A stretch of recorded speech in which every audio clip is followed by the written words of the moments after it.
All right, and we're back. This is episode 150 of the Taproom podcast, and I'm your host, Mike. Holy cannolis, Batman, we made it to 150. Yeah, crazy stuff. Before I get into all that, though, this episode is with Cody Gagnon from Michi Brew Co out in San Marcos. Man, that was such a cool vibe in that place and such great beer. But it was just honestly just really cool hearing his story and him honestly like being a journeyman in the industry. And like, I'll share a little bit because I don't want to spoil anything, but it was just really cool. Like, he was working at a particular brewery and, but he would ask, different questions, but he was asking more on the business side. And, and like one of his bosses at that time just saw that in him and was just like, man, you need to open up your own spot. And I just think that's really cool. Like, being able to have that kind of support system and, having, that's what I love about this industry. So, yeah, man, Cody, thank you so much, man, for letting me go down there, have a couple beers with you and hear your story. I'm truly grateful. I am. And yeah, I'm looking forward to you guys listening to the episode. It's going to be great. But I did want to, because normally on every 25th episode, we do a thank you episode. But I'm going to push that back a little bit because, I'm a little backed up on episodes and I don't want to make anybody wait. So that one I think will be like around 155-ish.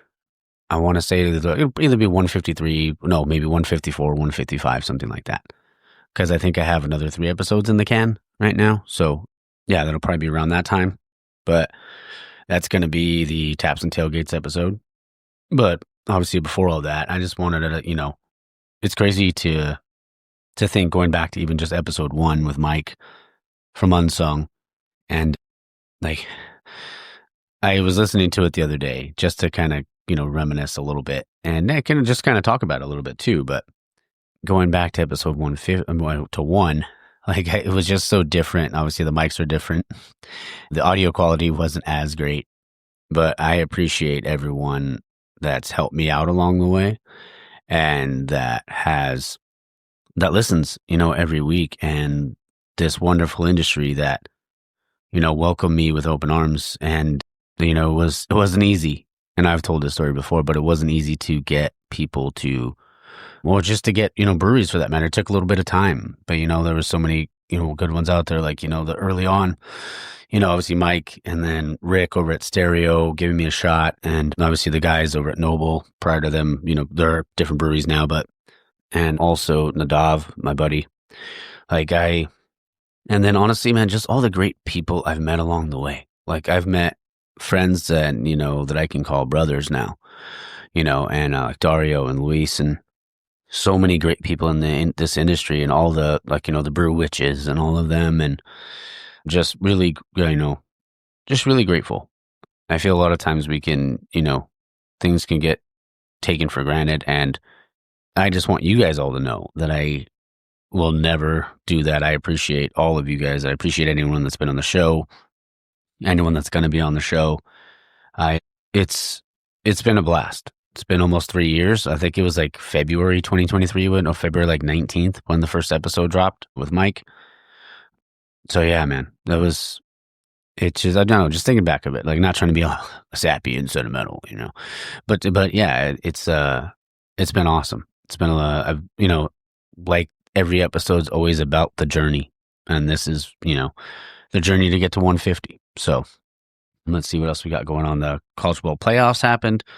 Oklahoma blew it against Alabama. They had the Alabama dead to rights 17-0 and, started turning the ball over, started playing sloppy football, which isn't a Brett Venables kind of style, not what a Brett Venables type team does. But I mean, they're still young, so they're only going to get better. And Venables is a great coach. But I took Oklahoma on a parlay and lost that one. But yeah, I had Oklahoma. I took A&M. I took Oregon, and I took LSU. No, not LSU. Ole Miss. Sorry, got Kiffin on the brain. And I would have covered all of those games if it wasn't for Oklahoma. So that's fantastic. Yeah, but yeah, college football is going on, so they've all moved on. Looking forward to the playoffs, man. Christmas is around the corner. I'm curious about you guys, so DM me like what your favorite Christmas movie is. Like mine is still probably Christmas Vacation. Like it's probably like in my top 10. not top 10, like top 2, if not 1. Love A Christmas Story. Also, what's the one I've been watching a lot lately is 8-Bit Christmas. If you guys haven't seen it, it's great. NPH is in it. It's on Max. And then also The Holdovers. Like, I don't know what it is about that movie, but it gets me. I love that movie with Paul Giamatti. It's a fantastic film. But yeah, I'm looking forward to it. My mom's here. Got to go to Green Cheek on Friday, Level Up yesterday for their ugly sweater party. It was a good time. It was a good time seeing everybody and, having some good beers and enjoying family. And that's what these holidays are all about. So before we jump into the episode, just, hopefully like you have family around and you can be around them or you can be around friends, because just because you're not blood doesn't mean you're not family. So yeah, that's enough sappy stuff out of me. And this intro is going a little long. So I hope you guys enjoy the interview with Cody. And again, Cody, just talking straight to you. Thank you. I appreciate it. You make some killer beer, man, and you have an awesome brewery. I love the Ohana Room. The Ohana Room's awesome. If you guys have not been to Michi Brew Co, you need to go. It's in San Marcos. It's not that far of a drive. You can make a weekend of it. They have other great breweries out there too, like Lost Abbey's right there, Doglegs right there, Weird Beer Co's right there, even Virgin's out there too. Get out there. Get out there and check it out, man. It's so awesome. And then you can go to San Diego. Just have make a weekend of it. You can go to Old Town. Get it all. Get it all, baby. All right. I'm going to shut up now. Hope you guys enjoy the interview with Cody and stay tuned for the outro. All right, guys, we're back in the Taproom, and I'm your host, Mike, and I have a very special guest on the show today. I have Cody Gagnon, Michi Brew Co, out in San Marcos. How's it going, man? Good, man. Thanks for having me. Oh, thanks for coming on. Usually we jump right into the journey, but we have a couple beers in front of us. What are you having?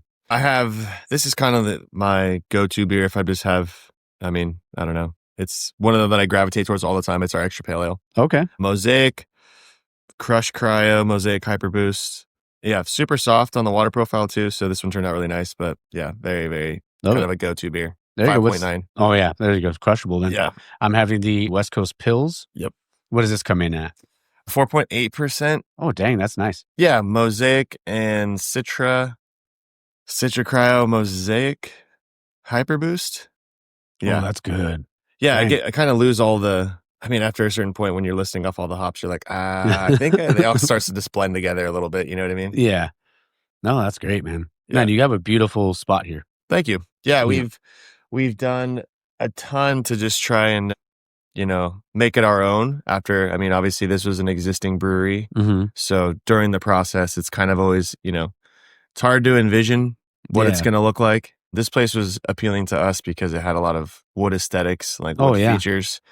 They have the cold boxes, the woods. And so again, it had everything that we needed to be as far as structurally sound. The brew house was very clean and organized. Cold box was clean. Nice. The former tenant, the Double Peak, they had Frank was an engineer. Okay.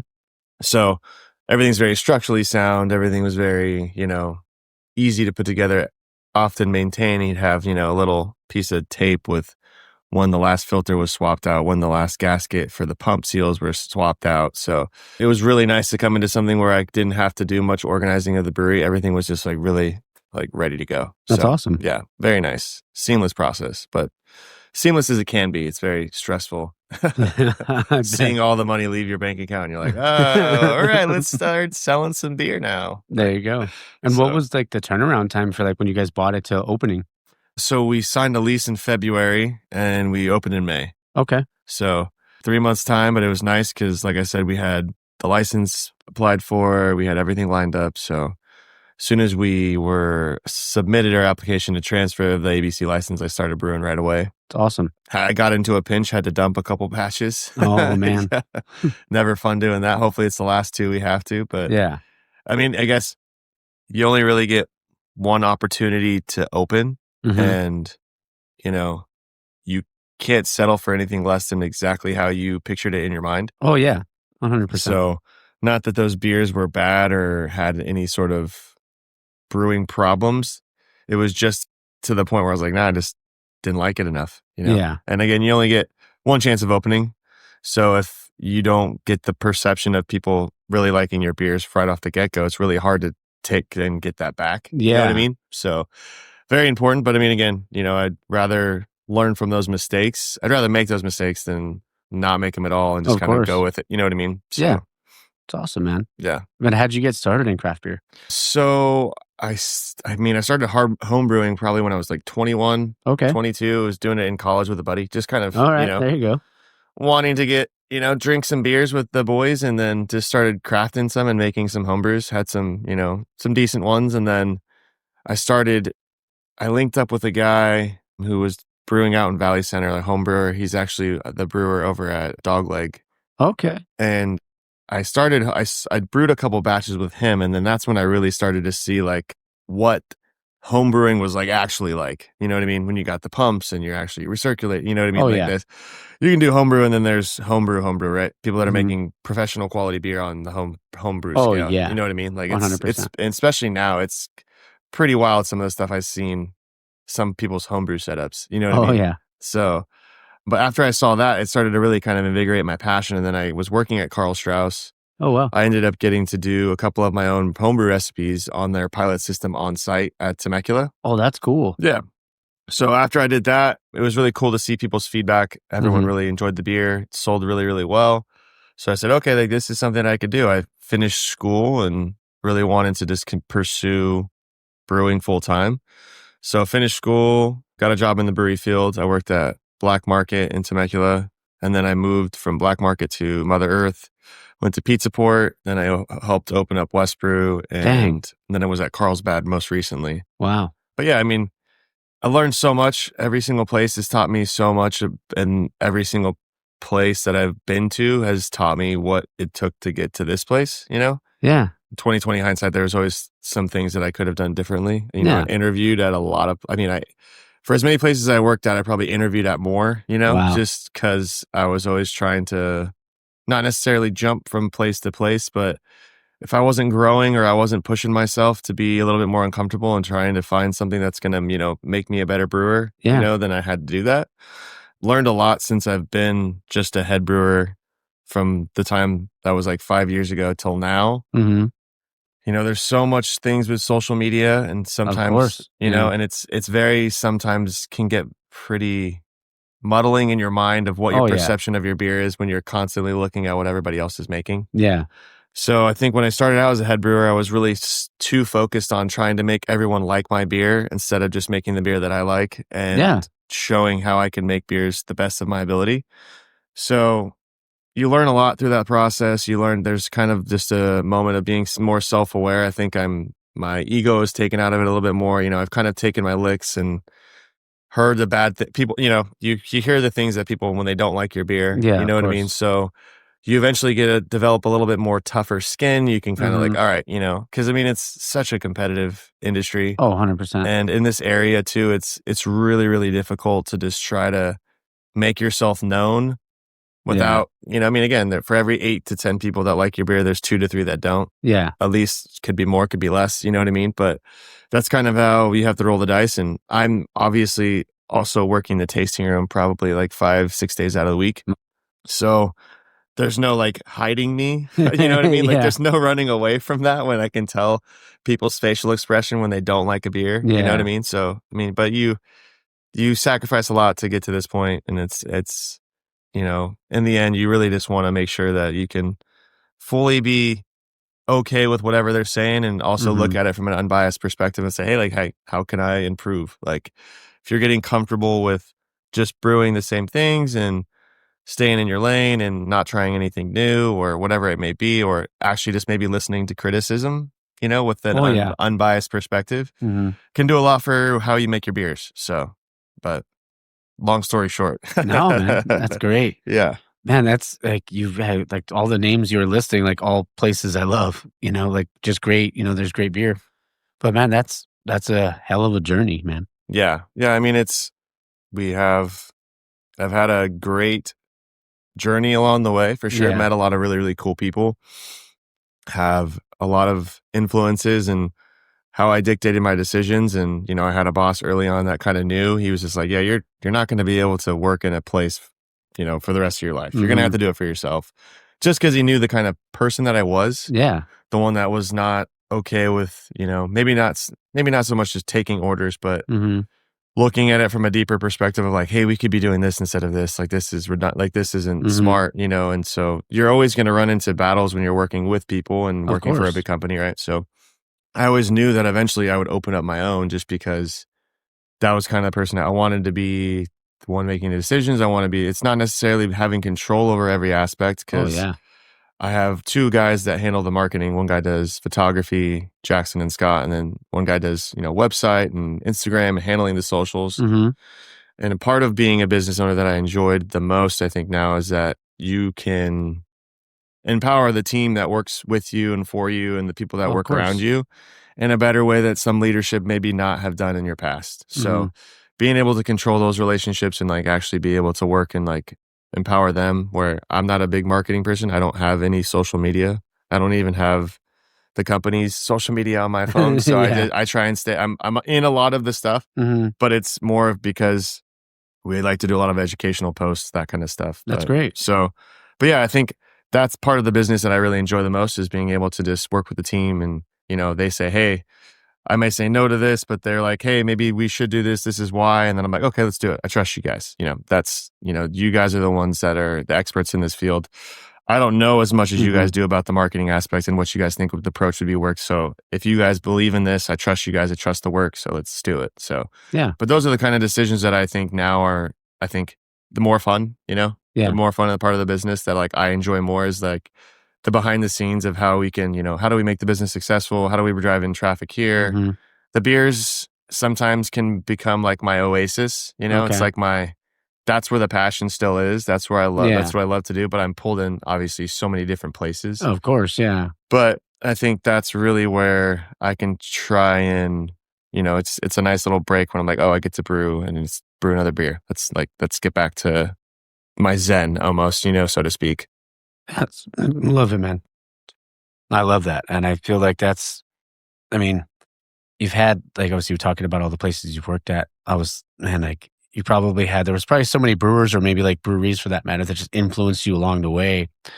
Like what are some brewers maybe that you like looked up to, or maybe still look up to, like along your whole journey?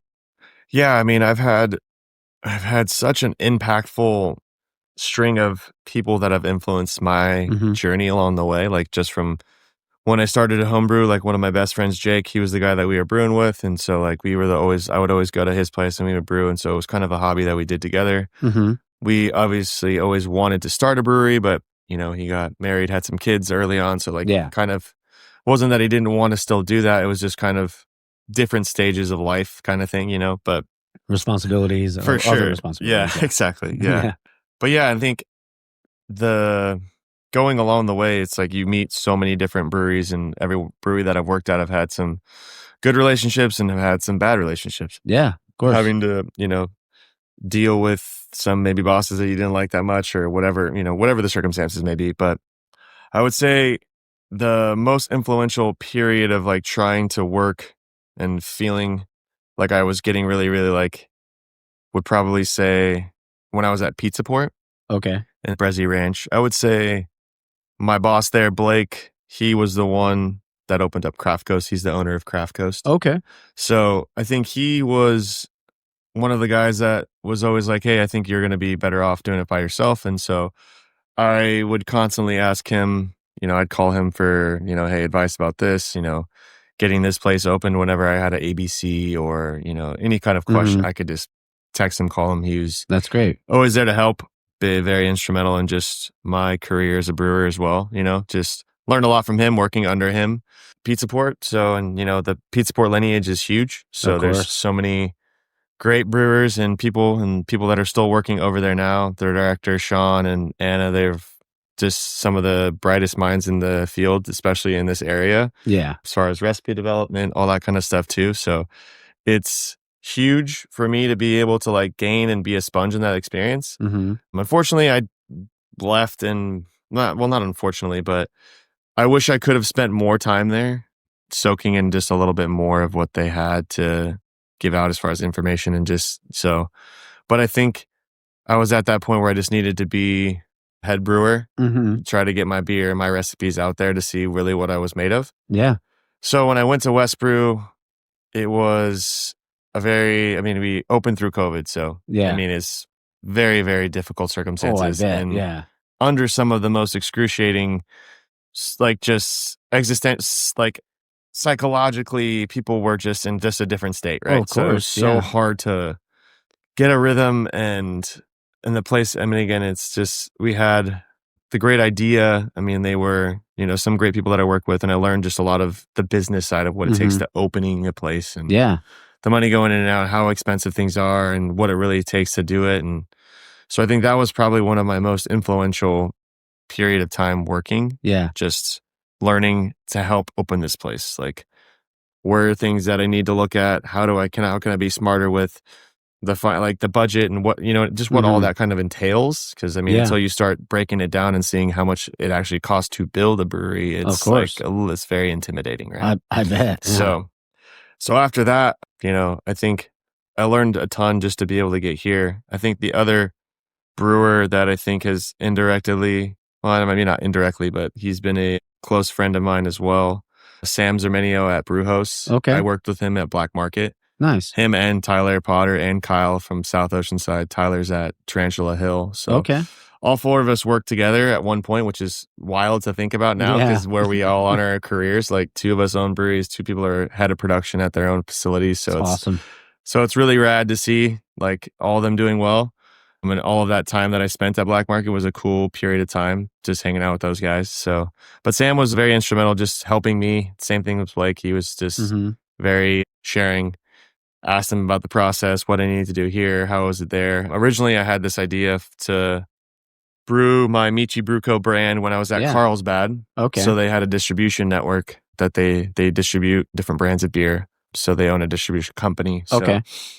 I was originally going to brew my stuff there and then sell it in the distribution market, Mm-hmm. work it like, just kind of a way that we can get another brand on the portfolio. Oh, of course. Yeah. So, but we were going through that process and like how it would look, the legalities to make sure everything was buttoned up. And Sam was the one that kind of suggested that because he started doing that for a little while as well. So it was just, yeah, again, just a good friend. They've always been just, I guess, mentors and friends, Every time I go to Portland, I try to visit Sam and say hi and stuff. And it's relationships that have helped me grow as a brewer. Oh, of course. Yeah.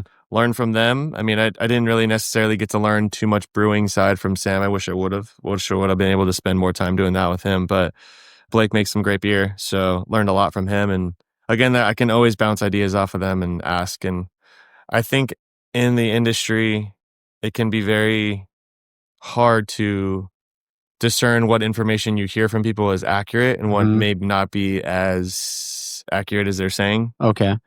Not that they're trying to do anything, but they could be embellishing a little bit, or maybe it's, maybe it's not exactly what they remembered it be. So not like I'm not trusting the source, but it's this, you have to really surround yourself with a wise counsel. Mm-hmm. You really have to be able to take in all the information and then how you process that and how you adjust your brewing schedule or how you adjust your dry hop or whatever it may be, whatever you're learning from someone, right? Is take it from one step or research it or just, be able to process it a little bit better. So you're not just making such rash decisions right away. Right. Yeah.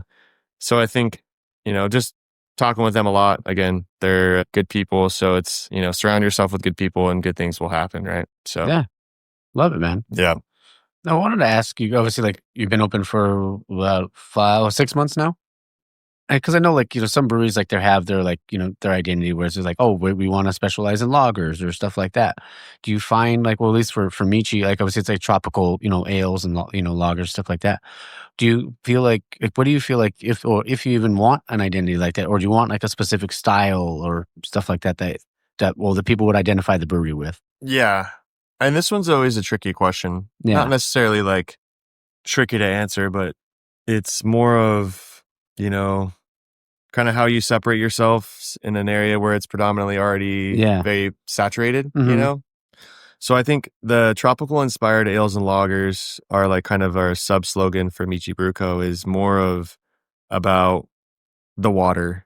Okay. So when I think of tropical, I think of, water and yeah, of course. So there's so much water chemistry within each beer. And I think a lot of things that I've learned now is that we take a base water profile. So it goes through a carbon filter, and then it goes through a RO filter, and then a deionization, and then it goes through another carbon filter. Okay. So we do a serious water filtration to get our water profile to like basically 0. Total dissolved solids is probably around 10, so extremely light. Yeah. And then we add each minerals and salts back to each beer, just depending on the style of beer, whatever is best suited. Okay. So I think there is a lot of breweries that do this now. It's not as uncommon anymore, but I think the disconnect is it's not necessarily always known. Mm-hmm. So unless you're in the brewing field, or like, I just don't think it's a very common question people are going to go to ask. It's like, hey, do you have, like, what kind of filtration do you use for your water? Yeah. There's been a lot of studies and stuff coming out now that there's forever chemicals in beer, and like there's a lot of weird things. And I think what that has to do with is more of the water, maybe not necessarily getting it from a good water source, or if you're continually heating a water tank and you're using an HLT that never gets pacified and it's never cleaned and it's never CIP or constantly maintained. You're boiling minerals, you're heating up water, reheating it, cooling it down, reheating it, cooling it down. So like, we don't know, like, I couldn't tell the exact scientific breakdown of that kind of stuff, but we try to separate ourselves with just making sure we emphasize that we do this with our water. So we try to tell it to everybody that comes in. Okay. To make it a point. We've had people come in and say, hey, your beer, like, every time I drink beer, I get headaches. When I come in here and I have a beer I don't get a headache. Yeah. And I'm like, and I try to explain to them the process about our water and let them know that this is what we do here. This is how we kind of separate ourselves. Wow. And so the identity, I think, for us in brewing is that we take it from a very pure stance of the water. Mm-hmm. So we do a lot of water treatment. We're trying to make sure that our water is super, super clean, adding all the salts and minerals back. And I think this is where like my beer has taken the next step. Is before I was just getting whatever water source I could from carbon filter. And again, it's not to knock anybody that does that. They can still make great beer, still make award-winning beer doing it that way. But I think at that stage of my life now where I'm like, all right, I really want to just have full control. I don't want to keep guessing and like just kind of getting batch to batch consistency or whatever it may be. So that's kind of the way we went. And we put that slogan, tropical inspired ales and lagers. And that's kind of how we've differentiated ourselves. That's like the identity of us. So we tell people we are intricate and we're thorough with how we're trying to approach each beer and the water profile that suits that style. And there's always going to be experimentations too. For example, the Mungo or extra pale ale, the first batch we did had a super high sulfate ratio to chloride. So the next time we did this beer, I was like, okay, let me bring this down. Let me switch out one of these hops. And then we did a video to like explain that to people, because I think there is also a disconnect to that sometimes in the brewery industry, that when you're brewing a batch of beer and then if you make changes, it's kind of, you don't tell people, because then it can kind of create a misconception. They're like, oh, I don't like it as much, or I like this more. Yeah. You know? It's almost like a placebo. Yeah. So like you're almost giving them like a fake, and they're like, oh, I can taste it now. I don't like it, or X, Y, and Z. But it's like, no, I'm not doing this to change the overall structure and like the complete different makeup of the beer. What I'm trying to do is explain to you where the beer was, how I think the beer should taste now, what the changes that we did, and what's the flavors that you can look for. Yeah. You kind of have to guide them along that process of giving them the educational information. So I think our identity is strong water profiles and emphasizing education, like really, really focusing on how we can explain the beers to people, how we can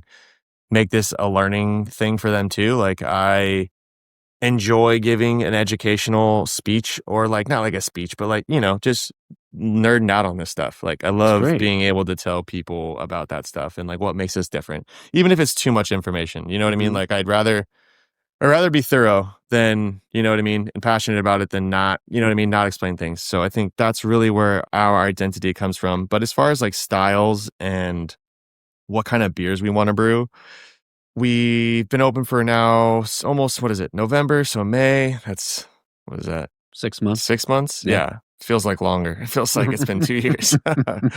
But yeah, so for stylistically speaking, like brews that we like to beer, or beers that we like to brew, beers that we like to beer. Yeah. Yeah. I think we set out to just try and find recipes that were really, really received upon well in the community. So we have right now, I think to start next year, we'll probably get 4 core-ish beers dialed in. So we'll have the rice lager, we'll have our Mexican lager, our Shasta, the West Coast IPA, and then Mungo, the extra pale ale, the one that I'm drinking. We think we can kind of get away with having those 4 mainstays because that's been like the most frequently asked for beers. Okay.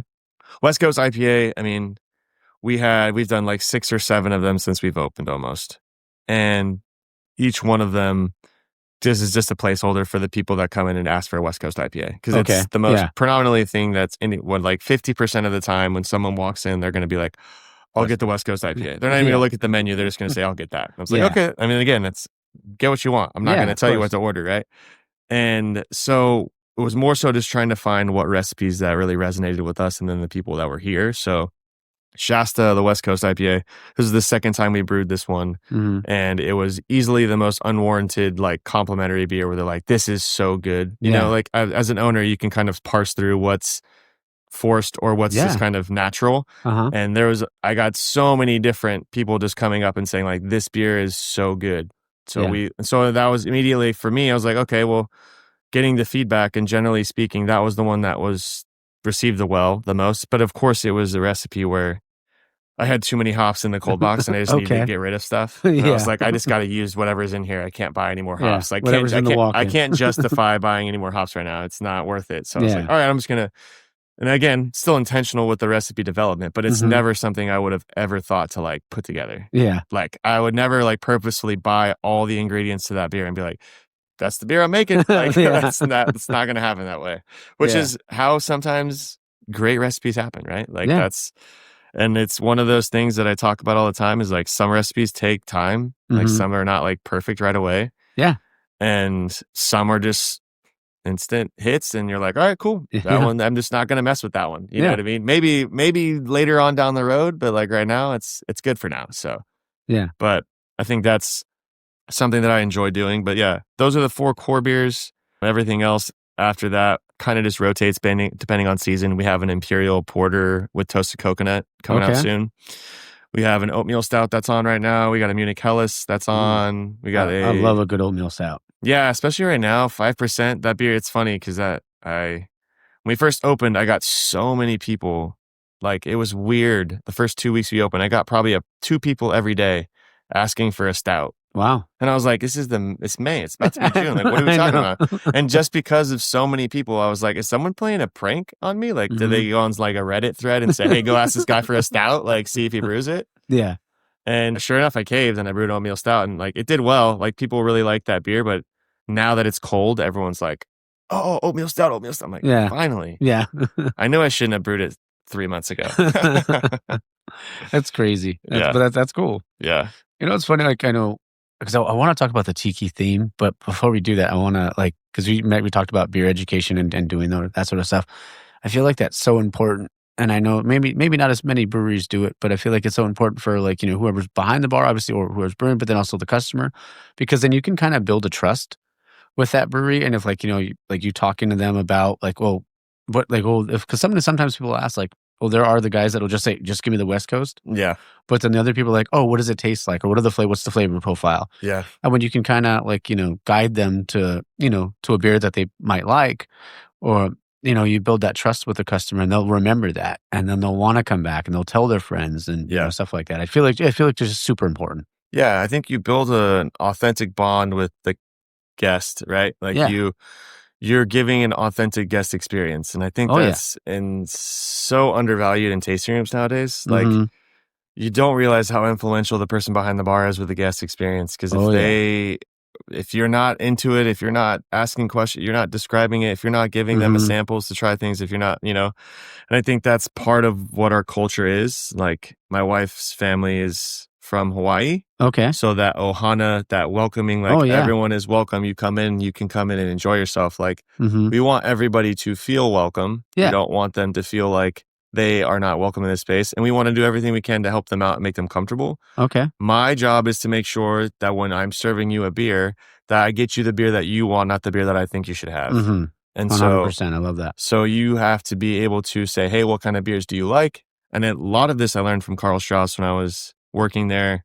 I was a bartender trainer for years, so I helped open up Anaheim, and I helped open up downtown Los Angeles.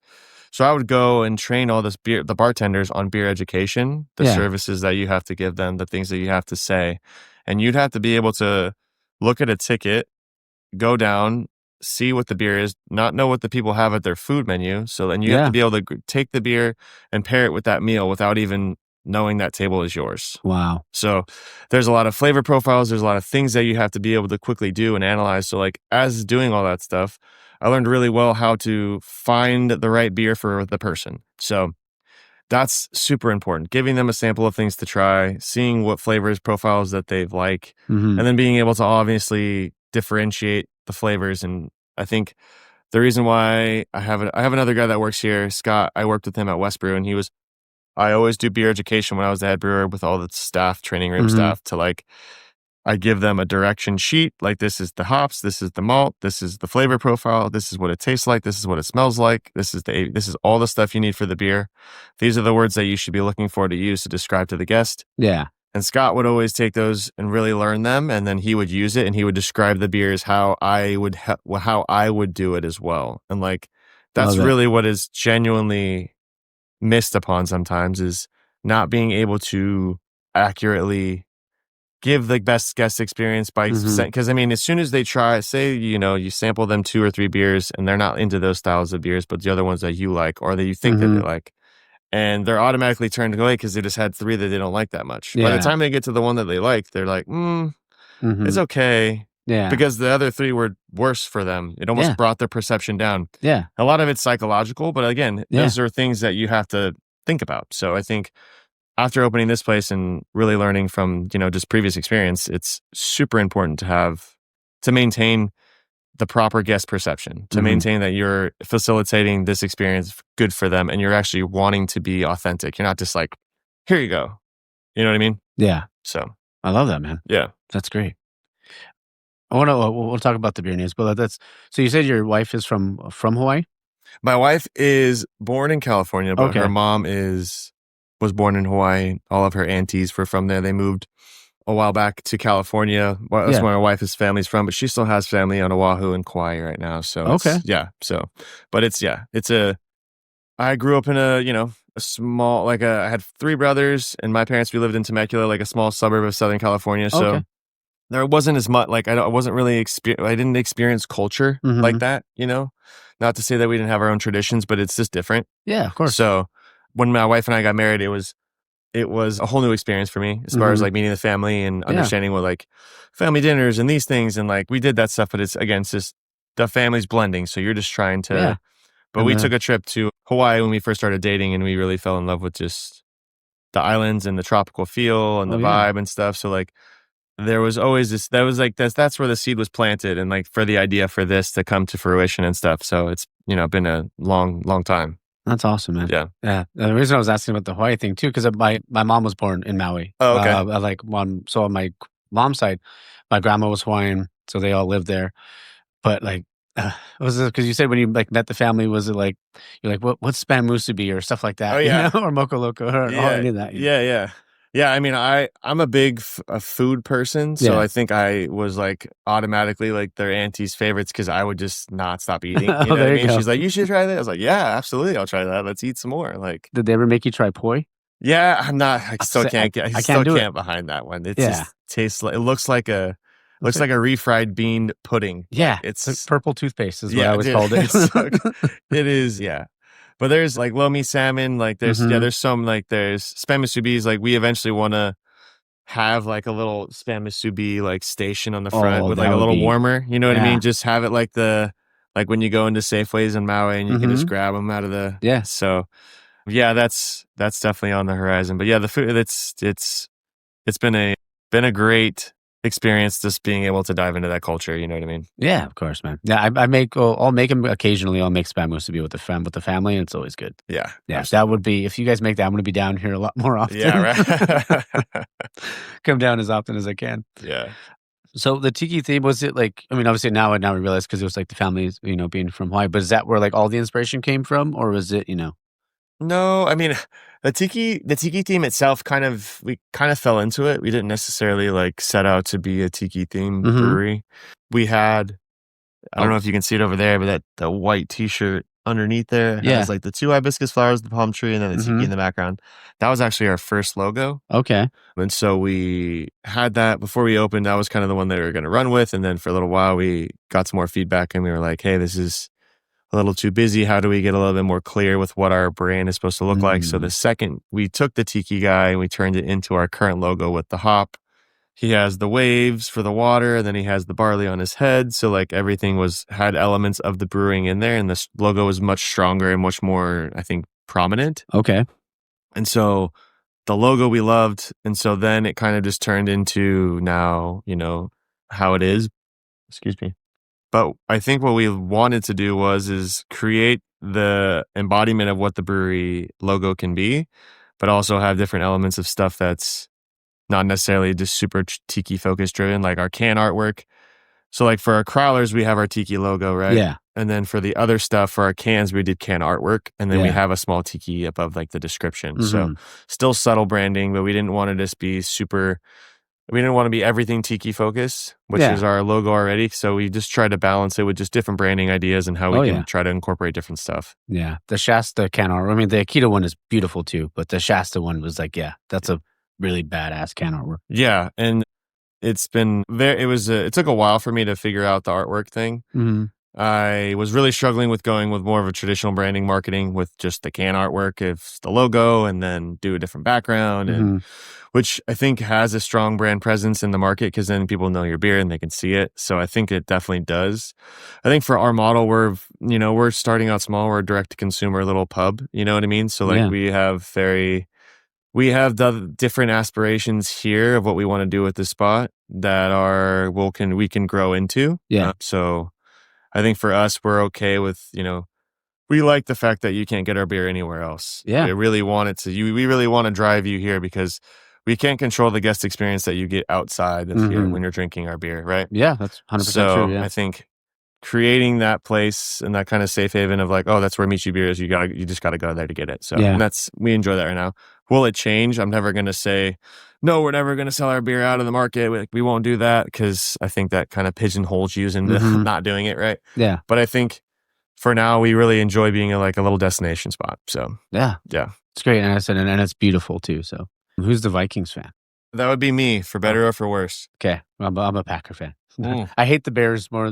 We would pick the weekend that we play each other too. Tomorrow. Wow, what are the odds? And I almost went because it's in Green Bay, right? Yeah, it's in I almost went to that game. I was supposed to go to that game, but I decided I was like, because Thanksgiving was coming up, I was like, I don't want to be only home for a couple days. So I was like, I'm gonna go the following week to go see them play the Bears. Oh, nice. Yeah, the week after Thanksgiving. Nice. Yeah.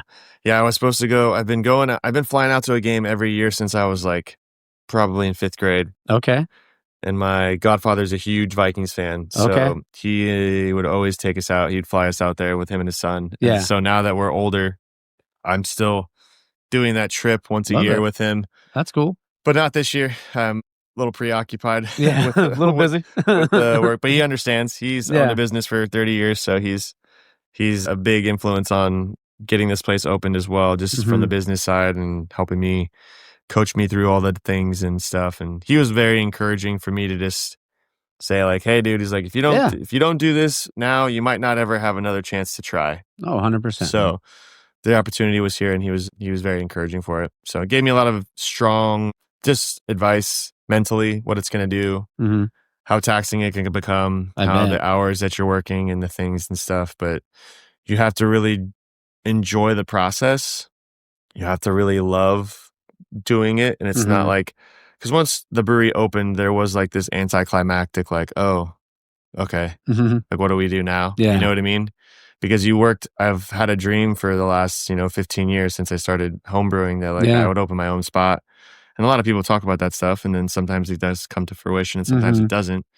But when it did, it was very emotional. It was very raw feeling of like, wow, this is the best. And then the next day you wake up and you need to go to work and you're like, okay, like that's, but then you remind yourself that this is the journey. So like now that the business is growing and we're, we've had some success early on, it's, now how do we keep going? How do we stay uncomfortable? How do we continue to grow and push ourselves? So it's been, it's something that I enjoy the most about owning a business for sure. That's great, man. And kudos to you for, like you said, not a lot of people are willing to make the sacrifice, but for you, like to have the wherewithal and like, the fortitude for that matter to want, something more in life, like not just be, just be a brewer, which is nothing wrong with it. I mean, that's why I love talking to brewers though too, because a lot of time, even when it's just about the beer and maybe not them opening a brewery, it's always about making the beer better Mm-hmm. and always challenging themselves. Yeah. But like to be able to actually go out and make the leap or take the leap, I mean,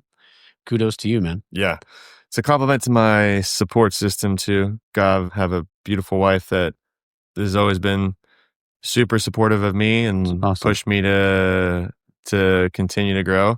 And I think that's big focus. And she's always been, like I said, very supportive of the journey. And she's an very, very important piece that works here as well, that does a lot of stuff. She has a full-time job, but she's handling all the bookings to the events and handling all the food vendors and doing the stuff that I just don't have time to do right now. So, but yeah, it's, we're all we're a small team, but we're very good team. We're very strong. We communicate everything pretty well. So it's a good system to have. Family and friends have been, it was very overwhelming when I had like uncles flying out for the grand opening and stuff, and like seeing family and seeing friends that drove far to just spend time at the grand opening. Of course. It was as busy. I didn't have a chance to like really soak it in because it was insanely busy, which again, that's what you want, right? You want it to be super busy. But at the end of the day, it was just so much work that went into the opening that it was hard not to get emotional from that kind of thing. Yeah. Yeah, man. Love that. That's so cool. Next question. Next segment is called the 4-pack. First one is, what's one beer that like is always stocked up in your fridge or never leaves your fridge? Ah, man. Honestly, it's Coors Banquet. Okay. In the stubby bottles, though. I don't do it in the cans. Okay. Only in the 12-ounce shorties. Yeah. And I don't know why. It's just, my parent, it's so funny too, because I literally got my entire family on my mom's side and my wife's side of the family to get into Coors Banquet. So now they have it at all their houses too. So it's there it is. Every time I go visit my parents, my dad has the fridge stocked with Coors Banquet. So I'm like, all right, let's go. Yeah, I would say that's honestly the one that I probably frequently buy the most. And then the stuff that's in stocked in my fridge is usually beers that other people bring me.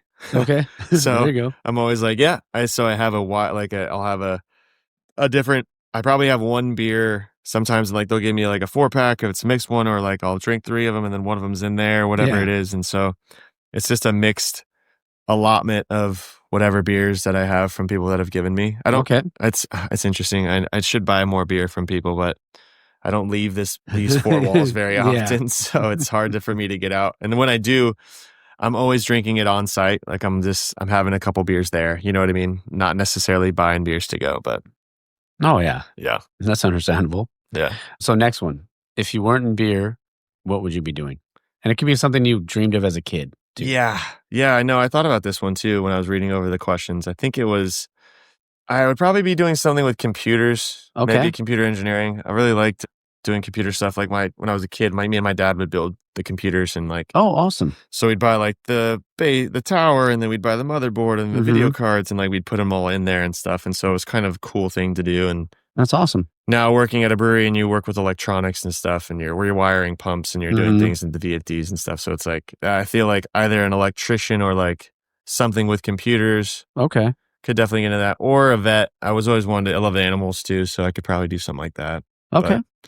Awesome. Yeah. All right. Third question in the 4-pack is, you get to collab with any brewery in the world. Who is it and what style would you want to make? Damn. This one I've literally been racking your brain. Dude, there's so many ways I can go with this, and it's so hard for me to just pick one. Yeah. And like, let alone just like a style. It's like, oh man, like what would it, Yeah. I get asked this one a lot as far as just like collaborations too. Like, oh, when are you doing collaborations? And that's also the thing that I'm still struggling with, because I really enjoy just myself. Yeah. I mean, I've worked with so many people that have to do something what everybody else says at a certain point, that I was just kind of like, man, let me just do this. Like, I don't know. It's so tough. I think, probably, man. That's a tough question. It is really, it's so hard, dude. Oh man. I think Ken Grossman from Sierra would be cool. Oh yeah. I think awesome. I just would like to hear a story from him. Yeah. It just seems like a genuine guy as well. I've never met him before, but like, for as far as a staple, I think Sierra Nevada Pale was probably one of my favorite beers when I was younger. It still is to this day. It's still like, it's crazy how that beer is still the way it is, but people still drink it. Yeah. It's, you know what I mean? Like it's stood the test of time and like so many different beer trends that it's like, it's crazy how that beer is still just, everyone loved, like it's just a staple. Yeah, it really is. That one for sure. Yeah, beer we would make, I don't know, probably a lager. I really love making lager beers. All right. If I could, I would have 6 ales and 6 lagers on at all times. Yeah. But I can't because it's impossible. Yeah. It's, for us, we have so many, our lager beers go through, they just sell so fast that it's, for the system that I have back there, it's, it would be very, very hard for me to be able to time and get like 6 lagers on at the exact same time. Like I can barely get 3 on at the same time. Yeah. Just because of tap space, tap handles. We only have 12 taps. So I would much rather have a list of things that are fresh all the time than have a list of 24 beers and stuff's just getting old. Yeah. So it's kind of how we've operated, at least for now. So, yeah. All right. Last question on the 4-pack is, what's a guilty pleasure you secretly or not so secretly love? Man. It's another good one. Guilty pleasure. I mean, for sure, fantasy football. Okay. It's not so guilty though. I mean, it's not like, I definitely like my sweets, but fantasy football is probably the only thing that I really like. I can wrap my head around right now. Okay. Because I work Sundays here.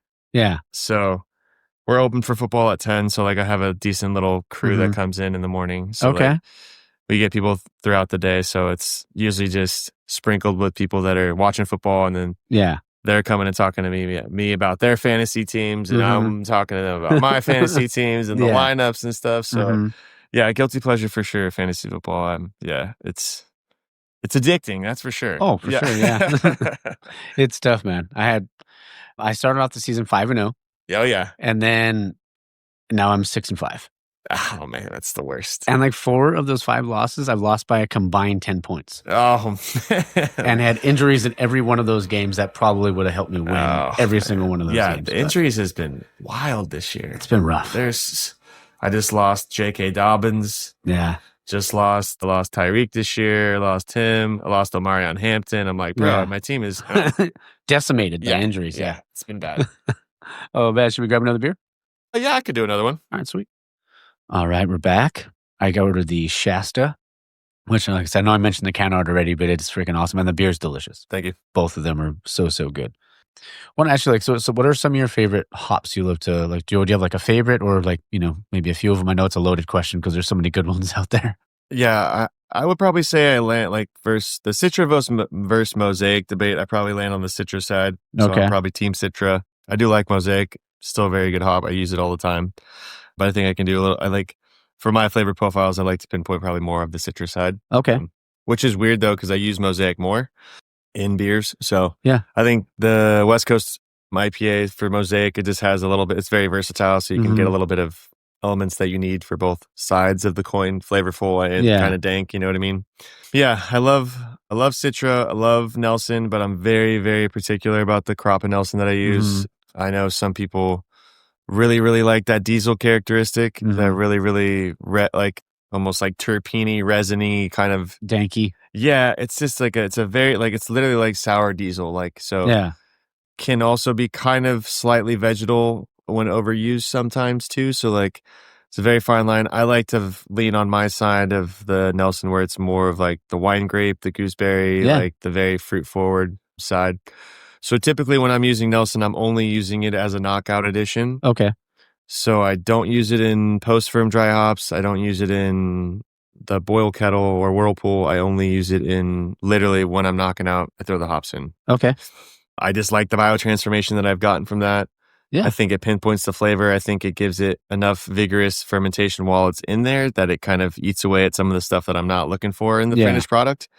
So that's just, I mean, again, that's just that's another particular thing that I'm just kind of weird about, like as I've just used the hops so many different times, that's kind of just the way I like to use them. Okay. Love Simcoe Cryo and Simcoe, big Simcoe guy as well. Motueka I use in a lot of different styles. I use it in my Mexican lager, actually. Oh, wow. Yeah, I use Motueka. I mean, a lot of people add salt and lime. I think you can get lime from Motueka very well. Yeah. So I use that in my Mexican lager, and that's Love it. what I've been using. Yeah, but just a few. I haven't really, I use a lot of the Hyper Boost products. I use a different amount of that stuff, but yeah, I think varietals, as far as that goes, definitely Citra, Simcoe, Nelson, for sure. Those are probably some of my favorites. Okay, love it. No, it's like I always call like the Avengers. Yeah, right? Like all the big names. Yeah. Oh, they're always good. Like I think the first time I ever like really got like the taste of Mosaic was like way back like St. Archer. Yeah. Yeah, when they did the Mosaic IPA, and I was like, so good. Yeah. Mosaic, and then Carl Strauss did the Mosaic session or the Mosaic Pale Ale. And I remember that beer when it came out, and that was also because that was like, I think some of the first years that Mosaic actually had a name. It was like, oh, it's not HBC, whatever. It's, it's Mosaic now. And so I think when that first came out, it was just it was insanely like blueberry heavy, which I think is, I really, really like that from the Mosaic, but it's not as common anymore. Yeah. It's definitely not as blueberry heavy as it used to be, but okay. Yeah. Love it. Okay, next one is a memorable brew day. It could be just a long brew day, or long bad brew day, or just a great brew day you've had throughout your career. I think, I would say my favorite, most memorable brew day. That's an interesting one. I would say the most memorable would probably be when I got to brew a batch with Paul Segura from Carl Strauss over at at the original pub in downtown. As a program, you got like Carl points, and you could use it to and so I was brewing, and one of the girls that I worked with, she signed me up for that using her points. So she's like, hey, I want you to go do this. And I was like, it would be good for you. And I was like, I appreciate you doing that. So it was cool to go down there and just brew on the old system with someone that's been in the industry for the last, 30 years or whatever it is. So yeah, it was a very, very cool.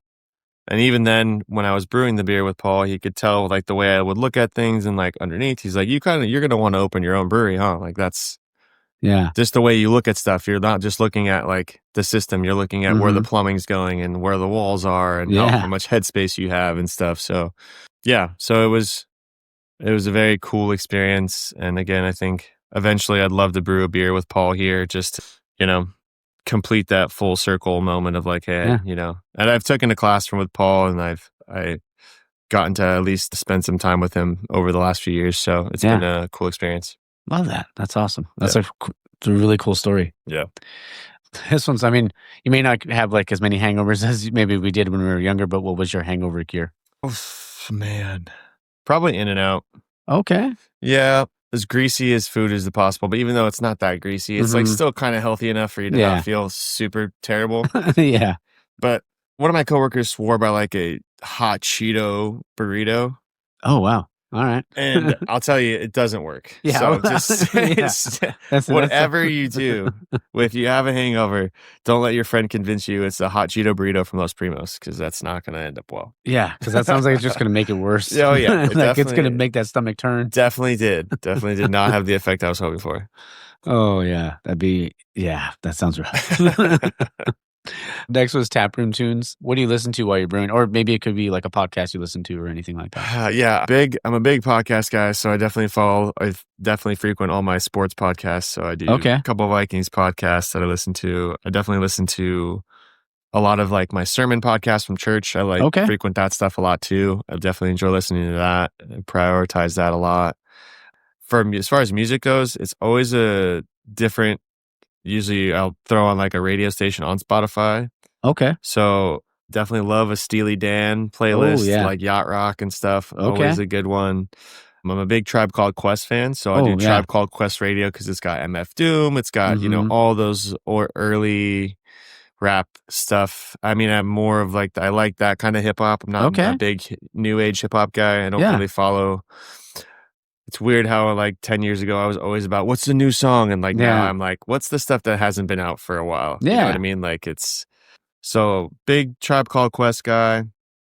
And I do love metal too, so I'll do like some August Burns Red. Oh, I'll do yeah. Killswitch Engage. So Okay. yeah, definitely just like recycling through some of the stuff that I used to listen to a lot too. But yeah, I have a record player at home, so I'm a big music guy. So I listen to just about a little bit of everything. Okay. So I'll mix in a whole bunch of different new age stuff, old stuff, whatever I can get my hands on. But yeah, it's generally speaking, of a big variety. I don't really listen to the same thing very often. That's So cool. yeah. August Burns, as I have some of their songs on my, like, when you had to download like 99 cents for a song or whatever. Yeah.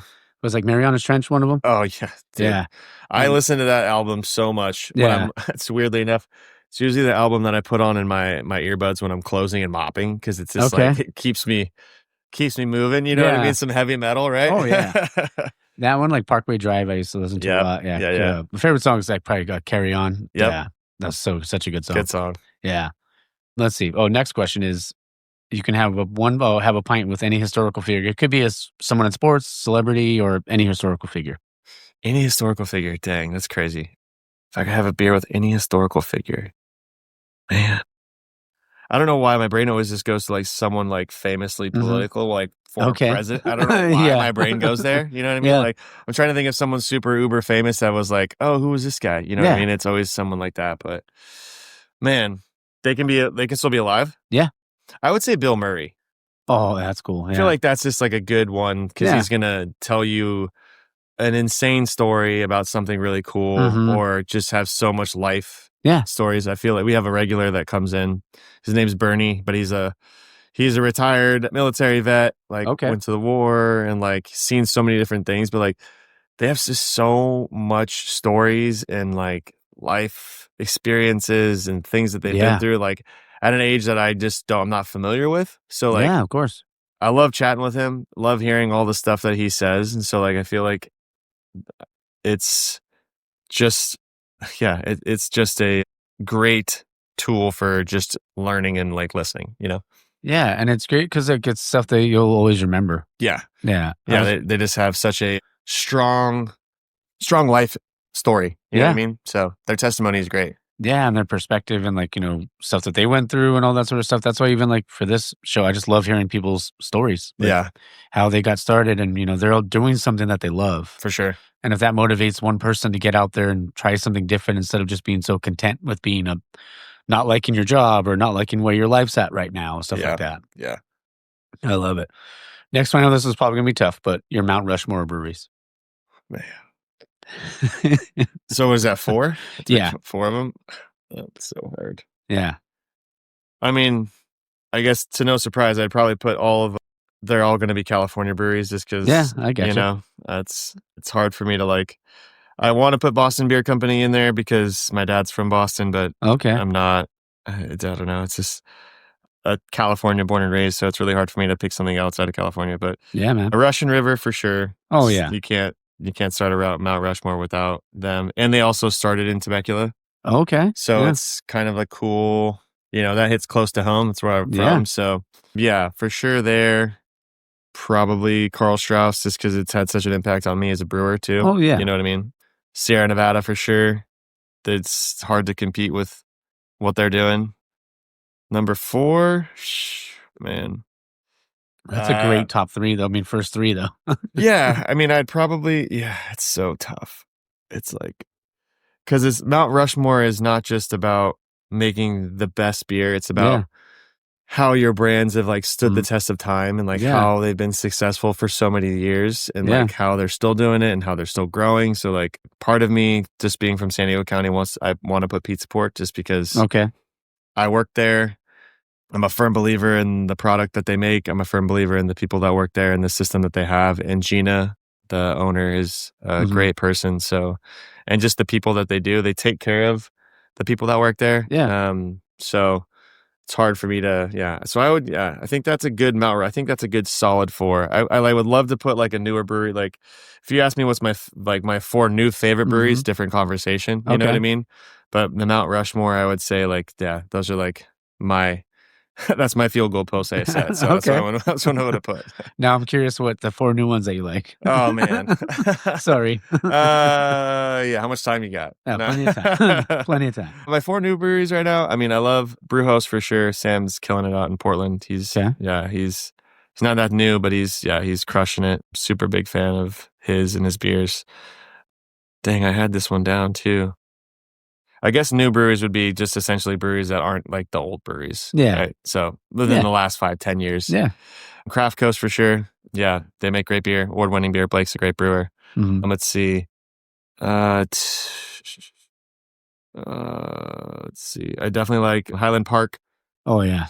It's hard to go wrong. Everything they make is great. Everything they make is great. They're one of the originators of using just 3470 as like a traditional house yeast strand for all their beers. So like, I thought that was huge for just fermentation in general, just being able to break that barrier of using that yeast for ales and clean beers too. So that was crazy. And then North Park, you know, they're just good people. Kelby's a good guy. He's very humble, so very modest and just a very well-rounded brewer, just insanely smart. Yeah. Super, super smart. I've only met him like once or twice, but just from the conversations that I've had, the product and the intention that he has is very apparent in the product that he makes too. So, yeah. Kelsey, like, he's a guy that I've always wanted to have on. He's like a white whale. Yeah, right. It's like one day it'll happen. One day it'll happen. Yes. 2 more things. One of them is, the second to last is, if you can bring back something from when you were a kid that isn't around anymore, what would it be? The Razor scooter. Okay. I don't even know. They might have them still. I don't know. I'm sure they probably still They do, but they're not the same. Yeah. They're way too, I remember when I was doing like, tail spins and whatever it was. And like, if you hit your shin on it, it wouldn't hurt as bad. Because now it's like, now you try and do it, they're just titanium and it's just going to break your leg or something. But yeah.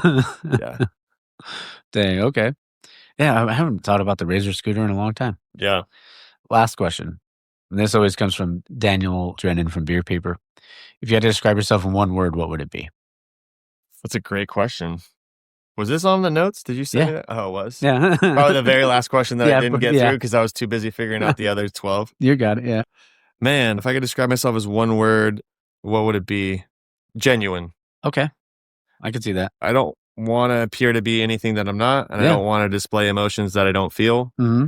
And I don't want for you to get the perception that I'm somebody that I'm not. Yeah. I'm going to be the same person that I am in front of everybody else. And I think that as long as I'm authentic and being who I am, if I don't like you or if I don't, if there's something wrong, I'm going to address it. I'm going to say it. I'm going to speak it, That's great. I think in this industry, I love the industry and I love the people that are in it, but there is a lot of, disingenuous, Yeah. There's a lot of things that are said behind closed doors or said about your beer behind things and whatever, what have you. Yeah. So love is underrated, Yeah. So I think being a passionate person and just knowing that like, hey, if you don't like that beer, it's just a different style. You don't got to say that you don't like it. You know, you don't got to be negative or hate on it. And so I think that's something that I want to lean in more and just be supportive as possible, being complimentary as possible to everybody, just to lift everybody up. We don't need to be, I know it's a competition, so it's an interesting one. We all want to strive to make the best beer. Of course. So we all might say that we like it and then, tell somebody else that we don't like it, Yeah. And what's the point? Yeah. In that, like, because I feel the same way. Like, who I am is who I'm. Like, the guy talking to you is the same guy that I would talk with anybody. Yeah. Or like, or if I meet somebody or anything like that. What's the point in pretending you like something or pretending you could do something? Because then, eventually it's going to come out. For sure. Yeah. Someone's going to say like, because this industry is so tight knit too. That like you'll hear about it. For sure. Yeah. Yeah. And I think it helps me as a brewer too. Like if you're not concerned with what everyone else is doing, what everyone else is saying, that's why I don't have social media and I don't see what everybody else is brewing. I don't see the other things that they're trying because like I don't want that to influence me and the decisions that I make. Oh yeah. And whether we want to say that we do or not, subliminally, psychologically, when you read these things or you see these things, you can say like, oh, well, as a business owner, why don't I have as many followers? Why are they busy on that day? Why are they busy on this day? Why are we not doing this? Why are we not brewing these beers? Well, they brewed this, we should be brew this. It's like, using that as you can learn from people, but at the same time, it's like you should be confident enough in yourself and your ability to be able to execute the game plan that you think is best suited for you, because the context of your situation is different than everyone else's. 100%. How you're doing your business and the backbone and what you're doing and how you mitigate every single problem is different. So like, not everything is going to work for everybody else like it worked for you. So like, you can help, you can say what you want, you can do what you want, but being able to be genuine and authentic with that, it helps. It helps by being not socially, maybe not socially influenced, right? So, and I think that's helped us, and I think it's helped me to like clear my headspace of distraction. Excuse me, of just unwarranted distractions. Social media for me is just a distraction. So, and it's also just a way for my brain to get in the way of what I need to do for myself. So how I can help clear the headspace and think as clearly as I can, I think that's just the best way to go. Couldn't have said it better, man. Yeah. It's awesome. I mean, like I was going to add something, but I was like, don't need to. Like, that was great. Yeah, but just be yourself. Like, no matter what, just be genuine, be yourself, and just be good. Like, there's so many people out there that just want to be negative about everything. Yeah. And I mean, especially the times that we live in, it's hard to think about certain things without like jumping to a judgmental narrative or your mind always wants to go to a negative narrative about everything. So like, how do you rewire those neurological pathways in your brain to like shift your thinking of not doing that? It starts with cutting out distractions. It starts with, making the intentional decision in your brain to like, all right, just don't do that. Like, don't judge, change your mind, just whatever you got to do to revert to another path. Like it's better for yourself. And I think that also helps with putting yourself in uncomfortable situations and trying to really grow as a person too. So, I've had people reach out to me like, oh, like, why aren't you more controversial on this? I was like, I didn't fucking start this thing to fucking be controversial. Yeah. I started this thing because I wanted to support the industry and I wanted to support the people, that are putting out an amazing product. A lot of times people just walk up, they see the beer being poured, they don't know what all goes into it. Yeah. So like, I don't need to be controversial. I just want to hear people had a dream to want to be a brewer or, to do that. So like, I want to hear that. And like I said, if it motivates one person to do something else that they love, for sure, then that's it. Yeah. Well, man, like, I really appreciate you letting me come down and have a beer with you, man, and hear your story. Yeah, absolutely, man. It's been fun. We've covered a lot of stuff, but thank you for having me on. This has been fun. I'm always a big fan of just being able to sit down and chat about the story. Like I said, it's growing and it's changing, and we're moving and grooving over here. But if anyone's in the San Marcos area, just come on by and say what's up. I'll probably be working behind the bar, so feel free to ask me questions about everything. I'm an open book when it comes to brewing. So and it's such a great area for beer too, like with San Marcos, Vista, Carlsbad, everything all around. Within 10, 15 minutes. There's so many great places to come. But you guys definitely got to come down here. To Michi Brew Co. It's off of Melrose and Diamond in San Marcos. Like I said, I had the West Coast Pills. I'm having the Shasta right now, and I'm probably going to do a tester of the oatmeal stout because I love oatmeal stouts, but I don't know if I want a full one. It's not even noon yet. But I'm really appreciative. Thank you guys, and thank you, and for letting me to come down here and hear your story, man. Yeah, absolutely, man. Cheers. Cheers. All right, guys. I hope you guys enjoyed that. Like I said, it was just fun. Like, it was just such an easy conversation, and like, I was amazed, like, when he was just listing off all the breweries that he worked at. And I just, man, that's the dream. Like, it's so cool. Like, and now he's doing what he loves, and he's, making a phenomenal beer, and, built out a phenomenal brew, and they had a great business plan. And like, the design of everything as well, like, and what the tikis and all that means. It was just a really cool story. So I hope you guys enjoyed it. Next week's episode is the big one out of Kansas, Boulevard Brewing with Quinn. I'm literally looking forward to you guys hearing that.